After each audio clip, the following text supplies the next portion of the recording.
Oh, I almost forgot. In reaction to Vance's speech, there was also the German defense minister who came up afterwards and made his own speech, and he had a pre-prepared speech.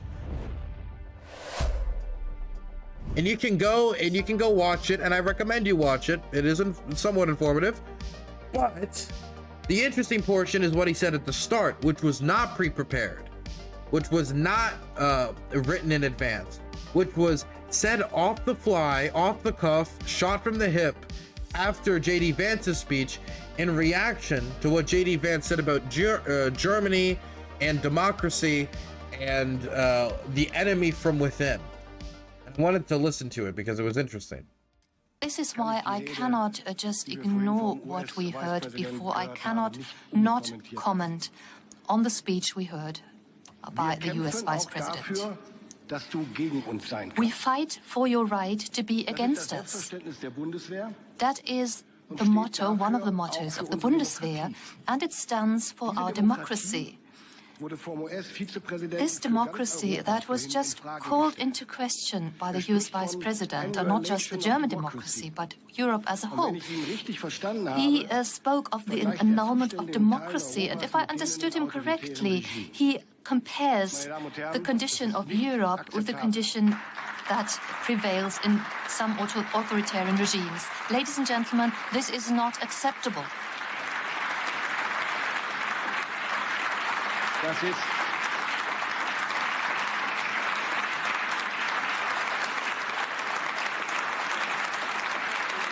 That got more applause than anything Vance said for the entirety of his speech. Again, what Vance did was not for that room. It was for people on their sofas. It was performance. This is not acceptable. This is not the Europe, not the democracy where I live and where I conduct my election campaign right now. And this is not the democracy that I witness every day in our parliament. In our democracy, every opinion has a voice. And it makes it possible for parties that are partly extremists, such as the AfD, and they can campaign just as any other party. This is democracy. And if the Vice President had the opportunity to switch on his TV set when he arrived yesterday, he would have seen one of those candidates in primetime TV. By the way, we even admit media that spread Russian propaganda, and the representatives of the federal government answer their questions. Nobody is excluded. But democracy does not mean that a vociferous minority will automatically be right, and they cannot decide what truth is. It does not mean that anyone can say anything, and democracy must be able to defend itself against extremists that try to destroy it. I am happy to live in Europe where this democracy is defended every day against its internal and external enemies.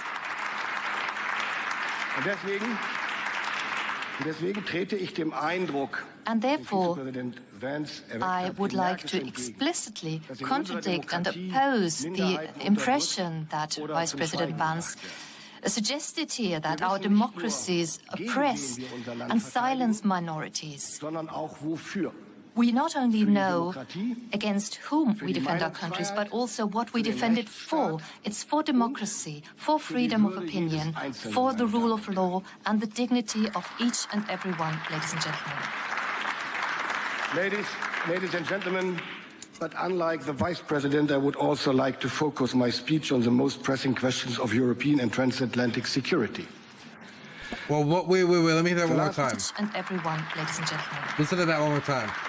Ladies and gentlemen, but unlike the Vice President, I would also like to focus my speech on the most pressing questions of European and transatlantic security. Unlike the Vice President, I'd like to focus my speech on the pressing issues. Oof.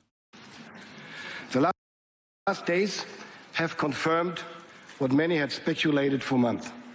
The United States are pushing for a quick peace settlement between Russia and Ukraine, and they expect Europe to take the lead in securing any agreement that follows. If you're curious about what he said after this, it was basically that Europe needs to do more, Germany needs to do more to pick up the slack of the United States. There wasn't any new announcements. There was supposed to be $3 billion agreed in like a budgetary bill that never ended up being agreed to, and now they're going to have new elections in Germany in Sunday. I believe it's next Sunday, actually. Or is it this Sunday? One of the two. And that's probably going to be a CDU-led Friedrich Merz government, allied with the SPD in some capacity. But this guy right here went on to advocate for more aid, and so will the CDU probably, even though there is some fear about them just letting Trump take the lead. I did want to also show a little bit of what this defense minister Pistorius, which the German Social Democrats actually wanted Pistorius to replace Olaf Scholz. The elections are next Sunday, but some Social Democrats wanted Pistorius to replace Olaf Scholz as the candidate for this next election. He turned it down, probably because he saw a sinking ship and he was like, I'm not feeling like taking the captain's hat right now. At least the first part. So you criticized J.D. Vance, essentially saying that he was painting a distorted picture of democracy, and you called it unacceptable. Aren't you worried that you're making life more difficult for Europe, which will now have to talk to the Trump administration, including J.D. Vance? I mean, Vice President Vance emphasized the relevance of democracy and the freedom of opinion. And I reacted to his opinion with my opinion, especially because I'm convinced, deeply convinced as a Democrat in Germany and Europe, that our democracies are even more stable and good as ever before. Everybody in Germany and in Europe is able and is allowed to say his opinion wherever and whenever he wants. But it's about his opinion about democracies. And I said, no, this is not acceptable to accuse us for not being real Democrats. And I had to make that clear as a representative of a German government here in Munich. And are we seeing the true Zeitenwende here at this Munich Security Conference? We've got the US and the Europeans fighting on the open stage. So isn't this the seismic shift? I think we should calm and cool a little bit down. I mean, this was a controversy on the open stage, which I didn't start. And I answered in a polite way, I think, but clear, and this is what our friends in the United States of America understand pretty well. And this is a proof and the best symbol for democracy all over the world, that we can say each other our opinion. Isn't it crazy? He goes up there and says, you guys need to stop focusing so much on the Russia and so more on the actual democracies, as he's representing the Trump administration. And then this guy goes up there and says that's silly. And the first real question they throw at him is, aren't you afraid of what comes next? This is the reputation we've built. And it's not this, like some people think, isn't that great? They're scared to stand up to us, raw power. I mean, yeah, but that would also make it scared to cooperate with us, scared to move with us, or try to, like, it's going to be harder to work with us, which means it's going to be harder to get them stuff done. It's going to be slower. Occurred is occurred. Happy Friday, Dylan. Hey, thank you so much for the tenor, Brain Man. I appreciate that. Thank you. And I'm not afraid that the relationship between the US and Europe and Germany will take any damage out of that, because it is too strong for that. And also, lots of speakers have said that there are things where the US and Europe don't differ that much, so that there are points that people could sit down and talk about together. But is something going to come out of Munich? Isn't this the opportunity that you would need to seize to not just describe the problem, but actually act? Well, we are on the same page, to be frank. I always admitted during my being in office in January 23 that Europe and Germany, that we have to do more, that we have to contribute more for our own security, especially with regard to the shift of focus of the United States, which is to be expected and announced now to the Indo-Pacific. So that's quite clear that we have to do more. There's no discussion about that.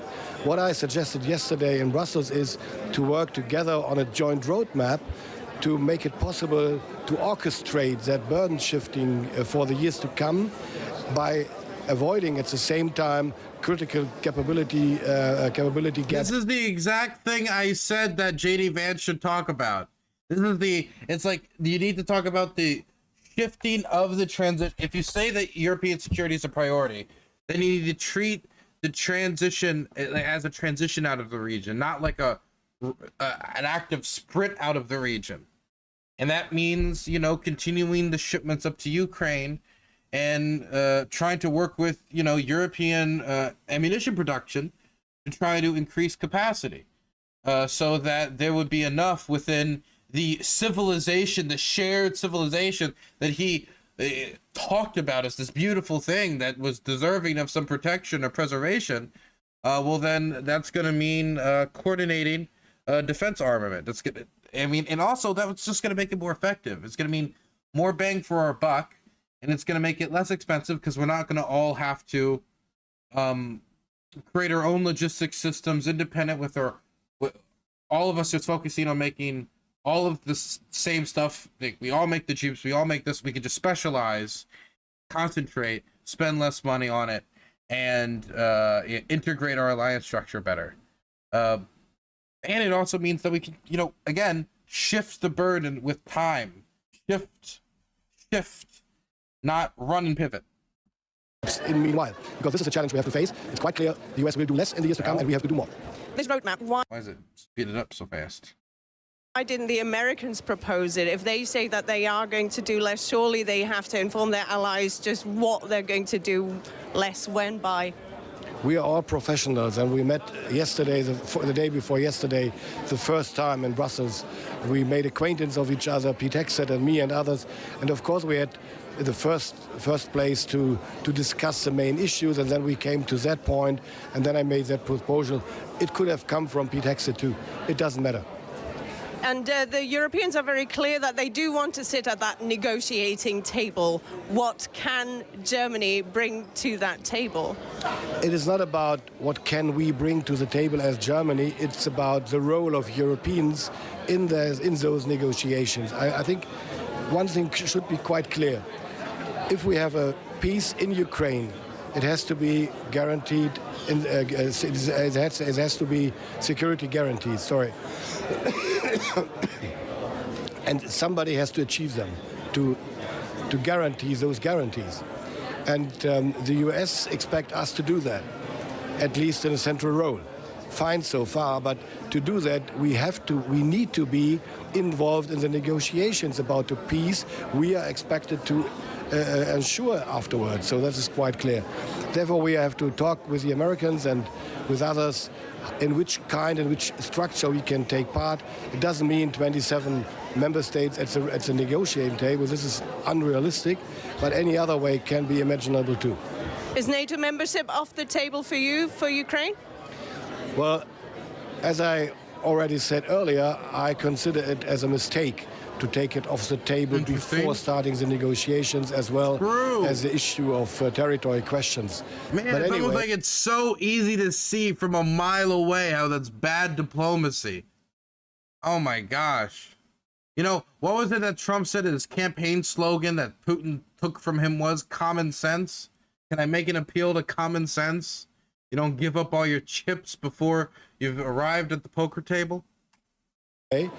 Donald Trump decided to take it off the table, and now we have to see how the negotiations, when they finally will start, if they didn't start yet, will go with regard to that topic or not. And in the meantime, you're continuing supporting Ukraine in its attempts to defend itself against Russian aggression.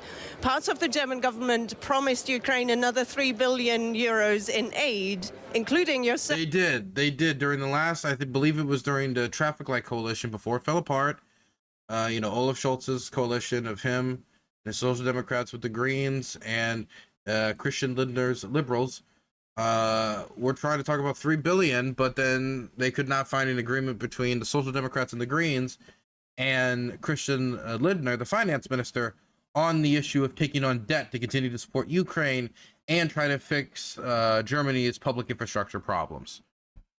And not to mention the fact that it's entering a period of, let's just say, car manufacturing malaise. When is Ukraine going to get that money? Well, nobody promised anything. We planned a 3 billion package, for which we didn't find a proper financing way, because we couldn't find a conclusion between the parties.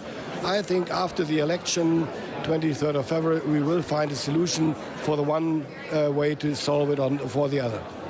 Yeah, that's true. You always said you were hopeful that Ukraine would get that money, but of course we're also facing elections here in Germany. Are you going to stay on as defense minister?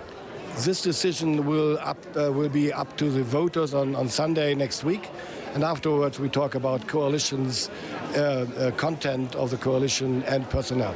Would you like to? Everybody knows that I love my job, but still it's up to the voters. Boris Pistorius, thank you very much. Okay. Interesting, as always.